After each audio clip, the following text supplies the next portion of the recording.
Mohanavani Telugu podcast వింటున్న శ్రోతలందరికీ హృదయపూర్వక ధన్యవాదాలు.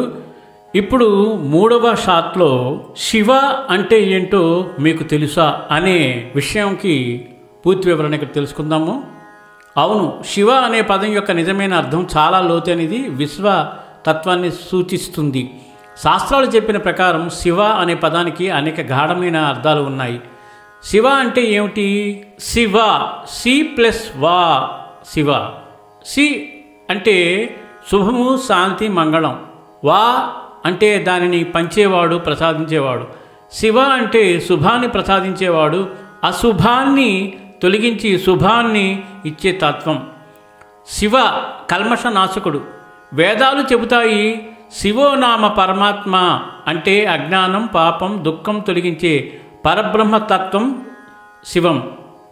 శివ నాశనం కాదు, మార్పు. శివుడు నాశనం చెయ్యడు, ఆయన మార్పుని కలిగించే శక్తి. అందుకే ఆయన్ని సంహారకర్త అంటారు.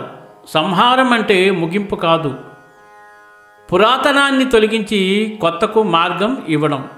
శివ అంటే శూన్యం. యోగశాస్త్రంలో శివుడు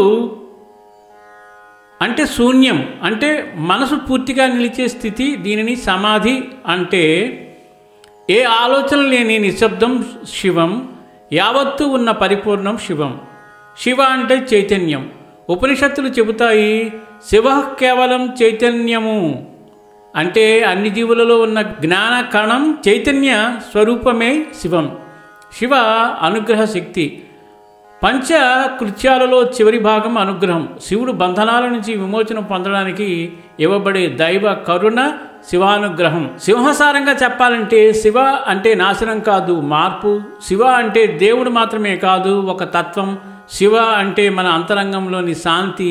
శివ అంటే ప్రతి జీవిలోని చైతన్యం. శివ అంటే సమస్త సృష్టి, స్థితి, లయలకు మూలశక్తి. ఇది శివ యొక్క తత్వార్థం. ఓం నమః శివాయ. హర హర మహాదేవ శంభో శంకర. సర్వే జనా సుఖినో భవంతు. లోకా సమస్త సుఖినో భవంతు. ధన్యవాదాలు. స్వస్తి.